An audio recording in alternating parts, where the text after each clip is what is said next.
Welcome to Unscripted, a podcast with no script by design. We're not following a plan, and that's exactly the point. This show is about whatever's on the minds of your hosts, Larry Lannan and Duncan Giles. We'll dig into what's happening in the world, and just as importantly, what isn't making headlines this week. So, with that, let's get started. The conversation could go anywhere because we go wherever the microphones take us. Here's Larry Lannan and Duncan Giles. I'm Lannan, he's Giles, and this is Lannan and Giles Unscripted. My name is Larry Lannan, his name is Duncan Giles. So Duncan, welcome back. Thanks, Larry. It's always good to be here.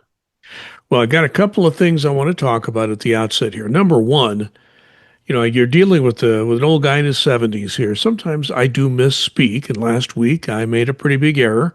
I was talking about the new tax laws that were coming into effect as a result of that most recent bill that passed Congress and was signed into law.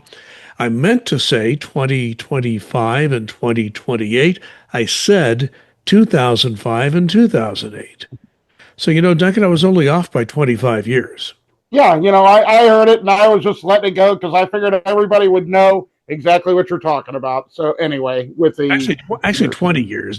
So I'm already making mistakes again. See, we're going to have another errata sheet for the next week. But Duncan, I probably should have talked to you about this, off the air, off the podcast, but there is something, pretty serious that we do need to talk about because, last week we had a serious technical error. We did not have our video version as a result of that, and I hate to say it, but I think we're going to have to fire our producer. No, he's just going to have to watch what he does. By the way, who is our producer? That would be you. Oh. Do you think we should give him one more chance? I think we should. We'll just, cut his salary by 25%. Yeah, I think that's a big number, Right. Well, let's get started. We have some things to talk about on this podcast. We have two stories that didn't make the big headlines that we would like to let people know about, and I'll let Duncan Giles start that. Yeah, my first one is the Agriculture Secretary Rollins a couple of days ago, basically talking about at a press conference that she was being asked, what are you going to do? You're talking about these mass deportations. The vast majority of farm work is done by migrant workers. How are you going to replace that if they're undocumented and removed? And her basic comment was, well, we're going to do more automation. And, there are an awful lot of able-bodied people on Medicaid right now, and we'll just have them do the work. There are millions of Americans that are able-bodied on Medicaid, and they should be the ones doing the work. Now, I don't know about you, Larry, but the logistics of this just blow me away. Are you supposed to transport the people to these farms? How are you going to do it? Are you setting up tent cities? I mean, is this going to be mandatory work? How would that even work? And, the reason that these jobs are open to migrants is the fact that Americans do not, as a rule, want to do it. It is hard, backbreaking work for the most part that this type of work is being done. And migrants have been doing this work for decades, literally several decades. And for, this to come out and her to say, then she backtracked a little bit and said, well, we're going to be working with our folks and making sure that America's food supply is not interrupted. But still, to say a statement like that and basically have that kind of thing out in the air is just, to me, unconceivable. Duncan, we're in an era now where, talking points are put together based on focus groups and what the public will like to hear. And one thing that's been a talking point over all this by some politicians is that, there are people on Medicaid who are able-bodied and are not working. But they're sitting in their basement and playing with their computers all day. The fact is most people on Medicaid are very ill or students or taking care of children or taking care of somebody else who needs. So there are virtually an infinitesimal number of people who are, you can define able-bodied the way you want, but any reasonable way of defining that. So I think that that just doesn't work when it comes down to it. It just works for certain politicians who are trying to sell this, saying, "Well, we got all these able-bodied people on Medicaid," when the facts say something quite different. My first story has to do with the news business. This has been a crusade of mine for a long time. We have far fewer local journalists than we've ever had in the history of this nation. And Brian Stelter is the media reporter for CNN. He works, he publishes online and works on the air and talks about these issues. And there's a new report that came out on something called muckrack.com. It's a new study of local news. Get this, and I'm going to use some numbers, but I want to put them into context. I'm not going to throw too many numbers at you today, I hope. But in the last 25 years, since the turn of the century, the number of local news journalists working in the United States has dropped by 75%. Think about that. 75%. Now, you and I both used to work in government. There's something they used to call full-time equivalents. That means you've got people working in the agency, but you got people working part-time, seasonal, working part of the year. So you try to figure out staffing by what would be full-time equivalents, because not everybody is working full-time. So they kind of came up with a number very much like full-time equivalents for journalists. At the turn of the century, there were 40 journalists for every 100,000 residents in the United States. 25 years later, 8.2 journalists per 100,000 people. There are more than 1,000 counties in the United States. That's a third of all of our counties. There are more than 1,000 counties that do not have that equivalent of one full-time journalist working in their county. So basically, and they say even places that are not that way, counties that have journalists are not in that great a shape either. So I mean, look at the Indianapolis Star. I mean, the people working there, the editors and the reporters working there now are working very hard, but they're a tiny number based on what was there 25, 30 years ago. So they're doing a whole lot more with a whole lot less, even in places where you have some news reporting. And yes, fewer stories are being told at the local level.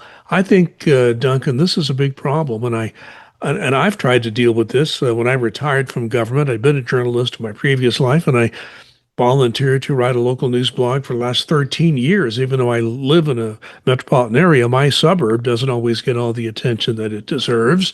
So I've been, as a volunteer for the most part, writing about my local issues, going to local government meetings, trying to keep people abreast. So it's a problem, and it's getting worse. And I think we need to find some new ways to tell the stories, and new ways to make journalism profitable for those who want to make money on it. And we've had major cuts in public broadcasting, where there are a lot of journalists are losing their jobs there in the state of Indiana, and it's happening elsewhere. So I think it's a genuine crisis, and we need to start thinking about solutions.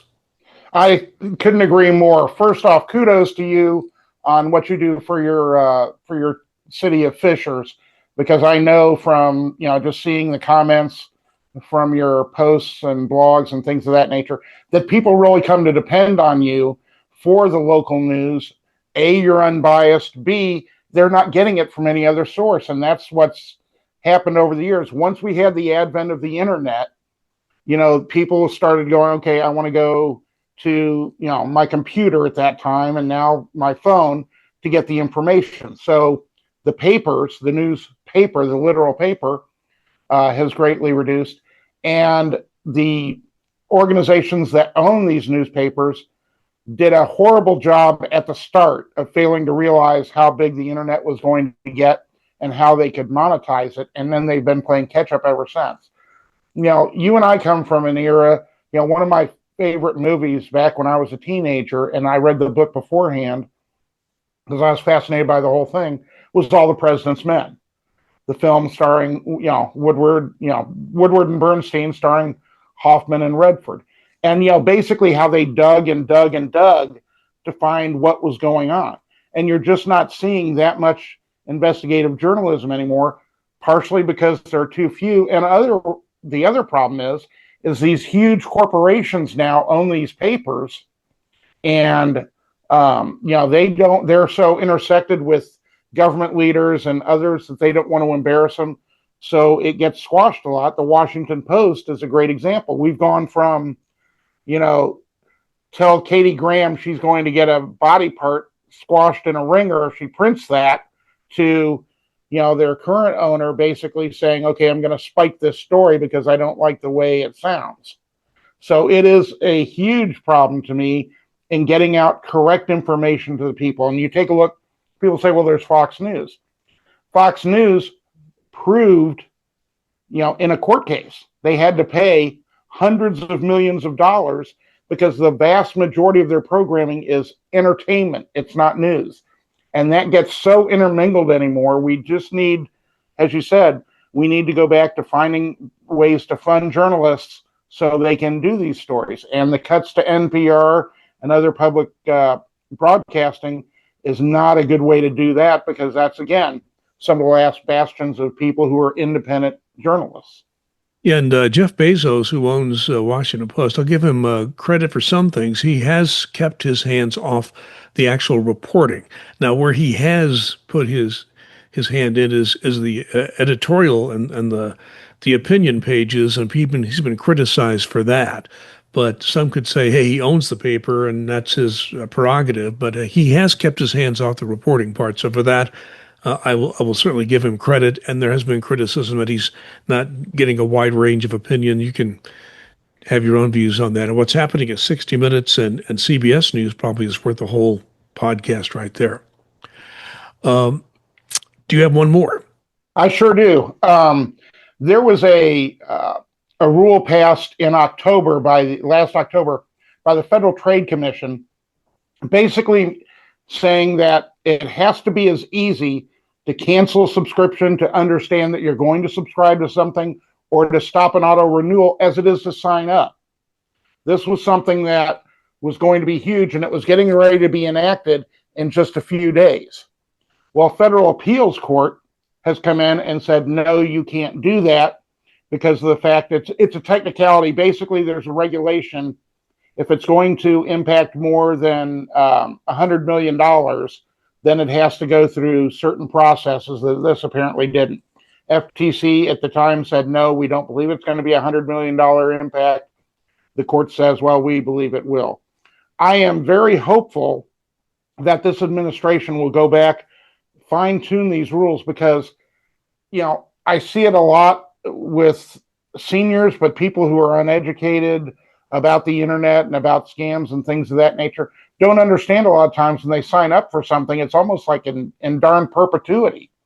And to have the ability and a regulation to say, hey, we're going to go in, you can cancel this just by pressing a button and you're done, instead of having to jump through 15 different hoops, I think is a very important thing. And again, this is trying to catch up with the age of the internet. It's like the Hotel California. You can check in, check out, but you can never leave.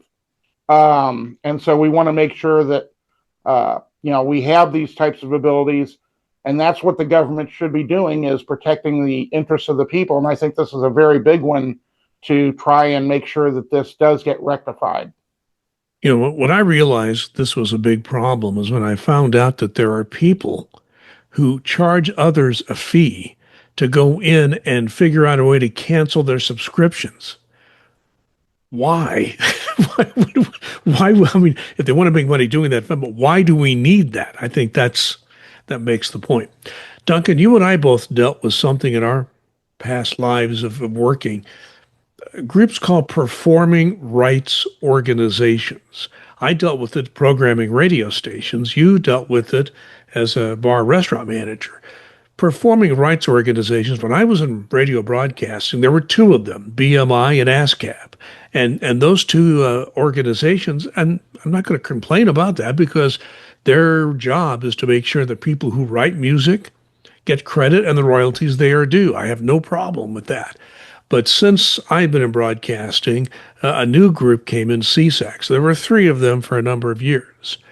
That has all changed. I believe there are now 20 performing rights organizations. The big ones are still BMI, ASCAP, and CSAC, but there's global music rights, there's pro music rights, there's all track, and a whole long list of smaller ones than that. And where it's really having an impact, Duncan, is in the bar and restaurant business. Because right now, the National Restaurant Association is saying that if you have this is a small bar restaurant establishment, how much you pay for music licenses in a year? $4,500. Wow. 4,500. Now, you ran these organizations. I mean, bars and restaurants, you don't have high markups. You don't have No. big margins, right? Yet, so $4,500 a year is a big expense for a bar restaurant. And some businesses are saying that the increase that they're paying in various businesses that have to pay these royalties are going up 200 to 400% just Hmm. in the last few years. But let's say you are charged, let's say as a bar or a restaurant, with infringement on this. It Yeah. can cost you $150,000. And if you fight it, you've got to pay lawyers to fight it, which might cost you that much anyway. This whole growth in the number of them has just made everything more complicated, more expensive. And Duncan, I think what may end up happening, and this will be bad for, I think, the bar restaurant business and for the customers, I think more of them are just going to stop playing music or play music that is not copyrighted, which is not anywhere near the quality you would get with copyrighted music. So I am worried that we may be eating in silence. Yeah, I think that that's very accurate. Yeah, I had no idea that there were like 20 organizations now. The two big ones you mentioned at the start, I was familiar with.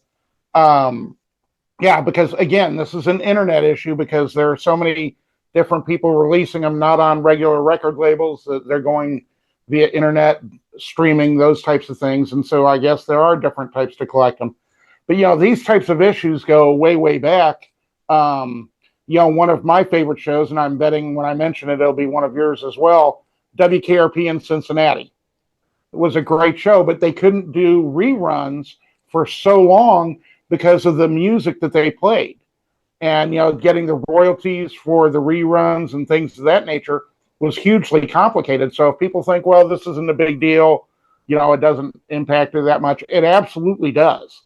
And for that to go up by that amount, and again, I'm absolutely with you. We want to make sure that the singers and the songwriters, especially, get their royalties that they are due. That's not the issue. It's just that we want to make sure that also that their music is able to be enjoyed by the public at a reasonable price for the people providing it. And this could be a huge issue. And like you said, we could end up, eating in silence. And there could be a lot of bar restaurants that have a lot of dancing and things of that nature that will basically have to retool just because they can't do this. There was a fellow who did a documentary film several years ago about the late 1960s, early 70s. It was called Indie Radio Wars. And it was about the fact that WIFE radio had been the top rock and roll station in Indianapolis for most of the 60s. Then an FM station came on the air, WNAP, and started competing with Wife. And that's what they call the radio wars. And there were some really interesting personnel. I won't get into that. It was a great documentary, but I heard him speak, and the man who did it talked about the fact that he could release it a lot of different ways, but releasing it in a DVD, CD form, whatever, compact disc form, was very difficult because of the royalties. And that he finally did put it out that way, but it took a long time and lots of lawyering to get that done. Also, I remember one other thing. When I program radio stations, BMI would send you, they would tell you, okay, you, the radio station, have to keep a log for an entire week of every song you play and who wrote it. And this is back in the old vinyl days, and all the records had obviously the artist, and in parentheses, you'd have the people who wrote the song. And you had to write all that down. Well, when you're running a radio station, you're on the air, you're keeping an FCC log, you're running commercials, you're doing a lot and trying to, present a show on radio. Doing a BMI log was really hard. And not only that, you'd get a BMI log, then ASCAP would send you a letter from their lawyer saying, if you get a BMI log, just don't do it. It's like, okay, they're fighting each other all the time. Of course, our lawyer said, go ahead and do it. So we went in and did it. Let's move to our major issue. And today's major issue in our podcast will be mental health. Mental health is something that you know about, Duncan, because your daughter works in that field. I live in the city of Fishers, and when we went from a town to a city, our mayor became a man named Scott Fadness, who's been our mayor, the only mayor we've had since we became a city for the past 10 years.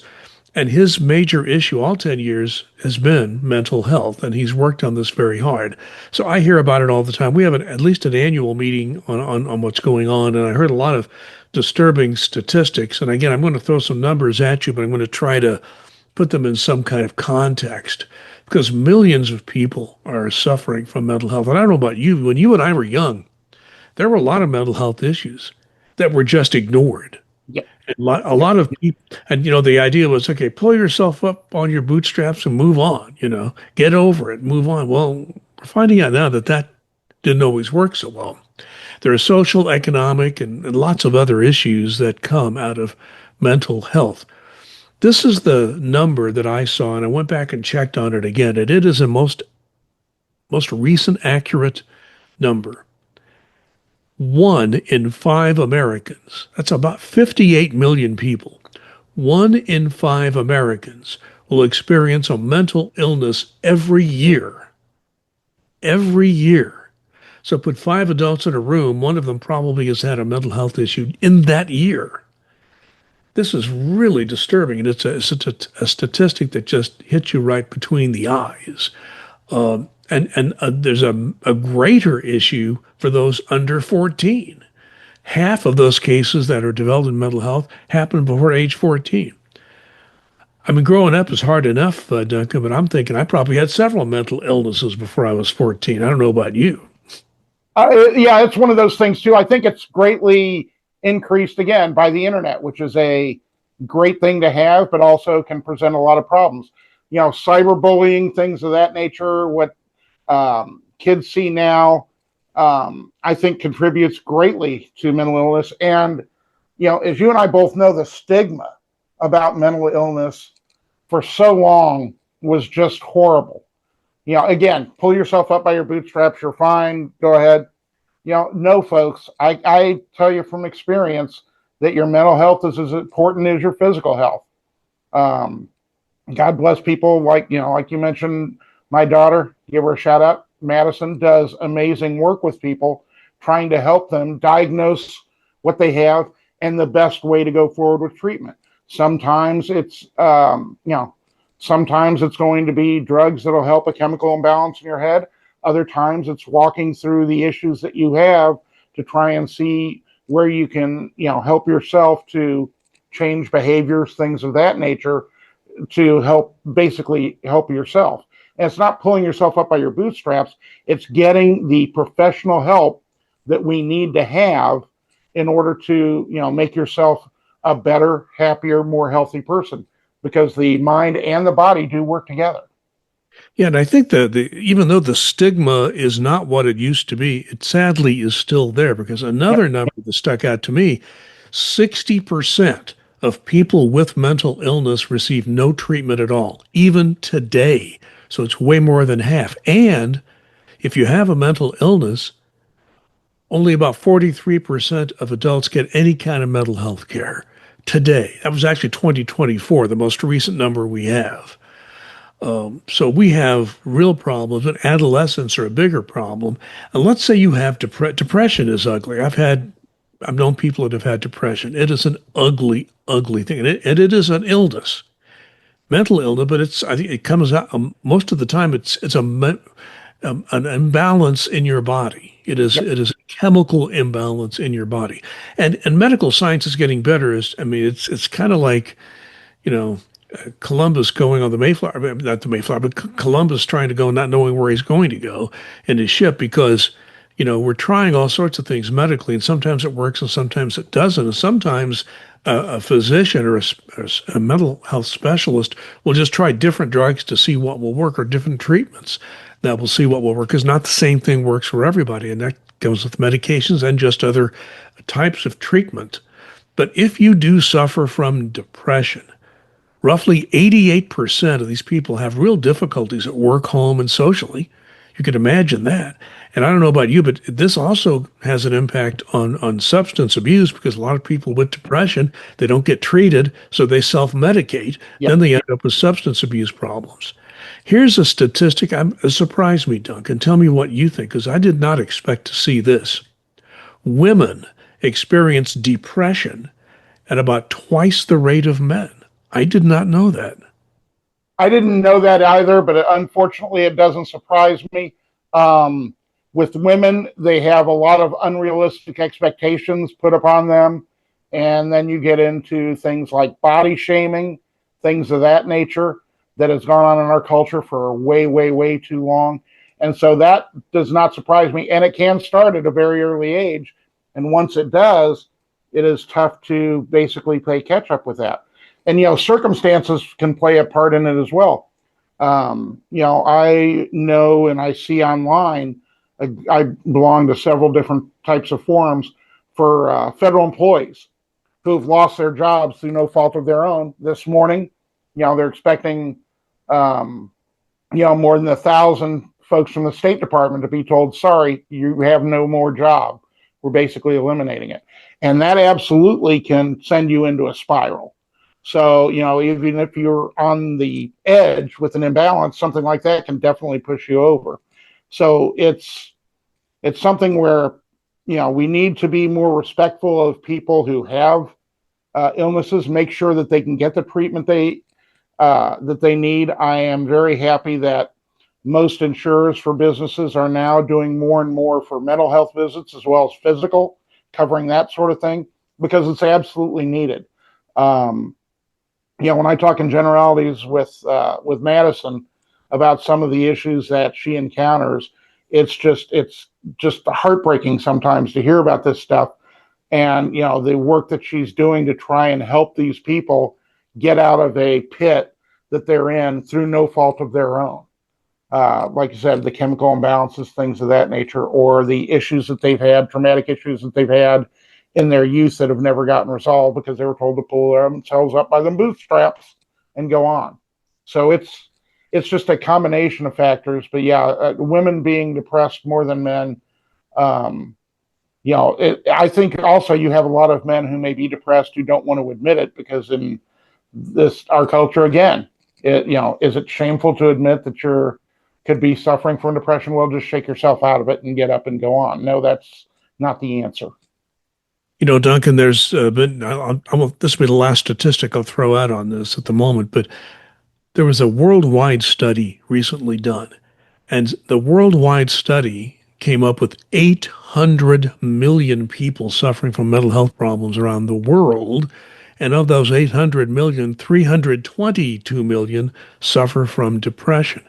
You wonder how many of those people ever get mental health treatment. Now, I understand that there are parts of the world that do an excellent job. Canada, Western Europe, parts of Australia do an excellent job treating mental health. Sadly, America does not have a terrific record on this. We're doing better, we're getting better, but we are nowhere near some parts of the world. There are other parts of the world which you're good luck trying to find any kind of mental health treatment. But even with all that, Duncan, I do want to give people a glimmer of hope because there are some very good things being done around America. One of the best models that I hope people will take and use elsewhere is in Denver, Colorado. There's a place called Mind Renewal Behavioral Health Services. It's based in Colorado Springs, but they're largely in Denver as well. And they look at diverse communities that tend to have a higher level of this: Latino, veterans, LGBTQ plus communities. All those people do tend to have higher levels of mental health issues, and they will treat anybody, but they're specifically looking at those because they have bigger needs. There's another organization called Mental Health America, which is pushing better treatment around the country. Also, this new 988 lifeline. We've had 911 for years for emergencies. Now there's a suicide helpline 988, which I think has done a great job. And there's something else that we're beginning to see, and I hope it continues to grow. They're called Certified Community Behavioral Health Clinics. Big name. It just simply means these are services you can use 24/7. It's kind of like having an emergency room. You have that for most illnesses, but should you have something for mental illnesses themselves? I mean, some emergency rooms are better equipped to handle a mental health issue than others. So I think right now, Duncan, we have hope that progress is being made. Public awareness is at its highest level now, even though it's not as high as it should be. Any final thoughts on the state of mental health in America? No, like you said, we're going in the right direction, but we have a long way to go to erase the stigma.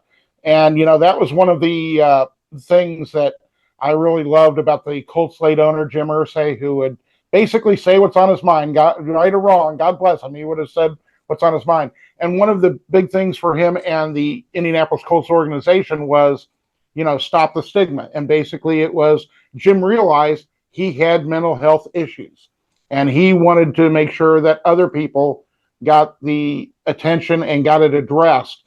And so he made himself an example and, put the Colts organization behind it. So the more types of things that we can have of that type of nature, I think is absolutely fantastic, because this is not something that's going to go away. We're working towards, not exactly, it's cures is the wrong word, but basically ways to be able to help folks who have these types of illnesses in a way that doesn't debilitate them. Because, there's some medications out there for mental illness that people say, well, if I take it, I feel like I'm in a fog, things of that nature, that, we're trying to get it where they can live normal, productive lives and maybe not eliminate it, but push it further into the background where it doesn't basically overwhelm them. Yeah, and there's some great medical research being done on this, and I would hope that with all the cuts we've seen in medical research that continues, because there's more medication and treatment now being made available to people that just wasn't there before. So let's hope that we're in the right direction, and I just thought it was worth talking about because it's such a big issue everywhere. What I'd like to do is move on to our Critics Corner, and I have a Critics Corner I'd like to do for you. And it's a Netflix movie, a documentary film. I've told people I love documentary films in a movie theater, on Netflix, whatever. I just love good documentaries. And this one I'm going to review is a good one. It's called Titan, the Ocean Gate Submersible Disaster. Now, some of you may remember this. It happened a couple of years ago. There was a man by the name of Stockton Rush. He came from a very wealthy family, went to an Ivy League school, had a lot of money, but he craved more than money. I think he craved recognition and fame. He wanted fame, and he got it, but it didn't end well for him, as many of you may already know. What he did is he put together what's called a submersive. I guess it's kind of like a mini submarine. It's the best way I can describe it. And he took this submersive and he wanted to take it deep into the ocean. Now, when you take a submersive deep into the ocean, there are problems because the pressure begins to build. I'm no expert on this, but they talk about this in the film, and there are a lot of scientists and people who have studied this. And you go further down into the ocean, you have these pressure, and the vehicle that you're in could easily just explode or just implode because of the pressure that you have on that vessel. Well, he wanted to take expeditions in a submersive to the Titanic. That the Titanic's at the bottom of the ocean. It's hard to get there, but he wanted to take people to the Titanic, and of course he would charge them for it. And most of the people who he wanted to give this to were very wealthy people. It cost over $100,000 a piece to do this, but he called it the Ocean Gate, I think is what it was called. And that submersible was developed with a number of engineers, scientists. But here's the problem. Stockton Rush would hire these people, these experts, and one of two things would happen. They would tell Rush, you can't do that, or this can't be done, or you're pushing the limit too much, and he would fire them. Or he would have a scientist or engineer come in and another one come in, say the same thing, and they would just quit, realizing that he just wasn't listening to them. Well, I think most of you know, if you don't know, it did explode down looking for the Titanic. There were, I think, five people on board, maybe off by one there, but it's roughly five. And he, Stockton Rush, always was the pilot. He always took people down in it. And he would always say, you think it's dangerous? I'm in it. And hey, I'm taking, well, he unfortunately ended up the same way the others did, these wealthy people that were in that vessel when it exploded. So this documentary goes into that history, talks to these engineers, talks to other people who worked for Stockton Rush in this Ocean Gate endeavor. Then they talked to families of the victims, experts. There was a Coast Guard inquiry that was made. The final report has not been released, but the inquiry was public, and they do show a lot of clips from that inquiry in this documentary. I found it to be a very good documentary. I give it a B plus. I recommend if you have Netflix to look at it. Titan, the Ocean Gate submersible disaster. It's a story of a very wealthy man who just wanted to get a lot of attention for himself. He got that, but unfortunately paid the price, and other people paid the price as well in the end for sending a submersible down there that a lot of engineers told him had great danger of exploding, and of course it did. So, Duncan, it's your turn. Okay, yeah, and that Titan was truly a tragedy, and I will look at that because it does touch on many of the things that I suspected, that he basically overruled the common sense and logic of the experts. Mine this week is a Netflix series. I'm one to, watch these. Since I've retired, been picking up these series on TV, and I subject my awesome and beautiful wife to things like Reacher, which is a tad violent, awesome series, but a tad violent, or the Jack Ryan series where, again, great acting, great writing and all that, but a little bit violent.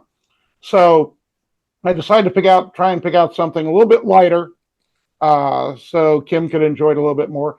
And I came across a Netflix series called Nobody Wants This. And basically what this is a 10-episode rom-com.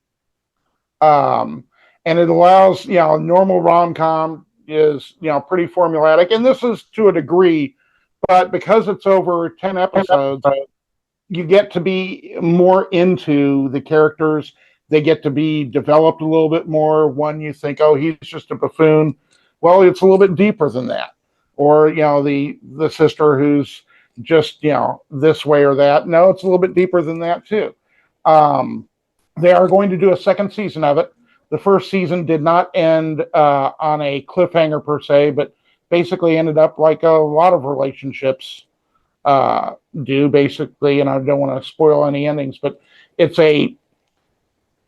something that we both really enjoyed. It's very breezy. Episodes are about 30 minutes apiece. But if you're looking for a rom-com type series with different cultural overtones, I would highly recommend this. We both would recommend it. We thought it was enjoyable. Well, it's good to know that we both have recommendations, positive recommendations on what we're reviewing this time around. But I do ask you one question. What exactly is your definition of a tad violent? Jack Ryan series gets a tad violent. Reacher is definitely violent. How's that? Okay, Jack Ryan, that's violent. That's definitely. It's my turn to do a top five to wrap up our podcast today. And I don't know, I try to get a little creative with these. And I love classic films. So these are my top five classic movie characters who would definitely lose in modern texting. Imagine there was texting going on during the era of classic films. So number five would be King Kong from 1933. He just accidentally smashes every phone. And I would say he would give new meaning to smash the Yeah, like. he couldn't use a BlackBerry. That would be tough. Do people use Blackberries anyway anymore? No, that's what I thought. But hey, 1933, figured that was close. Okay, very good. Number 4, Charlie Chaplin in The Tramp, the silent era. He communicates exclusively in GIFs, none of which make any sense to anybody born after 1920. You'd have to see if you've never seen The Tramp, it's one of Charlie Chaplin's best films, and it is silent, of which he was silent a good part of his career with that character that he had. Number 3, this is the number 3 classic movie character who would definitely lose in modern texting. Dracula from 1931. He only texts at night, uses too many bat emojis, and never understands why people keep sending him garlic memes. That's Yeah, and people be upset going, wait a minute, he hasn't responded to me all day. Why hasn't he done this? Is he mad at me? No, he's just Dracula. Number 2, and this is one of my favorite classic films, was Sunset Boulevard, and the main character was Norma Desmond, the washed-up actress from yesteryear. So Norma Desmond would send 37 consecutive messages, "I'm ready for my close-up," followed by 36 selfies. Right? You have to see Sunset Boulevard to get that one. But finally, I think most people will get this. The number 1 classic movie character who would definitely lose in modern texting, Rhett Butler from Gone with the Wind. He would type, "Frankly, my dear, I don't give a duck. Thanks to autocorrect." By the way, it was duck with a D in case anybody didn't hear it correctly. Okay, that one didn't go over too well, but I tried anyway. Those were the. I was thinking Edward Scissorhands. It's not exactly a classic movie, but he'd definitely have trouble texting. Well, you can make what would be your text for Edward Scissorhands? Edward Scissorhand would be basically voice to text help. Assuming that the phone was still working at that point. There you go. Once again, we appreciate everybody watching and listening. You can subscribe if you like. We would always appreciate that. Whether you watch on audio or video, there's always a way to subscribe on whatever platform you're listening to on video or on audio. On video, on YouTube, you can always hit the subscribe and like button. So we appreciate the fact that you're with us. We'll be back next week if all goes well. So again, this is Unscripted.